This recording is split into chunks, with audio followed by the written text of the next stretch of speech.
La tuberculose est un problème de santé publique qui touche surtout les sujets adultes jeunes. Elle est fortement tributaire des situations socio-économiques et environnementales difficiles, incluant les conditions de vie et hygiène précaires. Avec 4 500 décès par jour dans le monde, elle s'affiche comme la maladie infectieuse la plus meurtrière.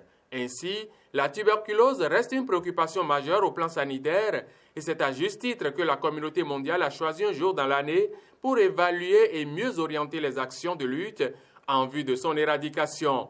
Pour la campagne de cette année 2018, le thème retenu est « Des leaders pour un monde sans tuberculose ». Ce thème met l'accent sur la nécessité d'une plus grande implication des leaders à tous les niveaux pour mettre fin à la tuberculose. Car des leaders préviendront la contamination de la tuberculose. Des leaders dépisteront, traiteront et soigneront mieux la tuberculose. Des leaders mettront fin à la stigmatisation et la discrimination des patients tuberculeux. C'est dire donc que ce thème sonne comme un avis de recherche mieux, un appel aux leaders car il y a encore du chemin à faire pour atteindre l'objectif de l'éradication pour 2030. Pour lutter efficacement contre la tuberculose, l'Organisation mondiale de la santé indique qu'il faut relever 3 défis majeurs. Il s'agit de rendre accessibles les systèmes de santé aux 3 millions de personnes contractant la maladie et qui n'y ont pas accès. De faciliter le diagnostic et le traitement de la tuberculose multirésistante afin de récupérer tous les cas non diagnostiqués. Et enfin, augmenter la mise à disposition des médicaments antirétroviraux afin de mettre rapidement sous traitement antirétroviral tous les patients atteints de tuberculose et avec une séropositivité VIH connue.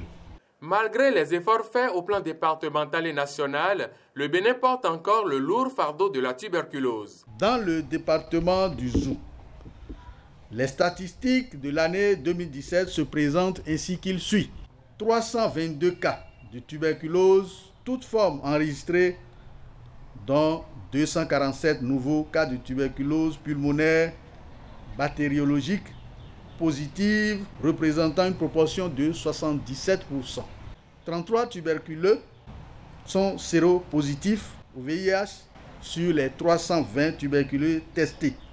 Les acteurs de notre système de santé doivent particulièrement prendre conscience de la nécessité de maintenir, voire de consolider les acquis de façon durable pour espérer infléchir le cours de la maladie. Nous avons le devoir d'améliorer les structures de prise en charge de la tuberculose dans une approche globale de santé respiratoire. La mobilisation des ressources durables, aussi bien financières, humaines, matérielles, reste un enjeu majeur pour assurer la continuité et la pérennité de nos résultats. Mis à part la phase protocolaire, les manifestations commémoratives de la 23e Journée mondiale de lutte contre la tuberculose ont inscrit d'une part une exposition sur la maladie, les modes de contamination, le dépistage, le traitement et d'autre part la cérémonie de remise d'attestations et de prix aux lauréats de la 7e édition du concours des meilleures productions des médias sur la tuberculose qui a eu lieu du 5 février au 9 mars 2018.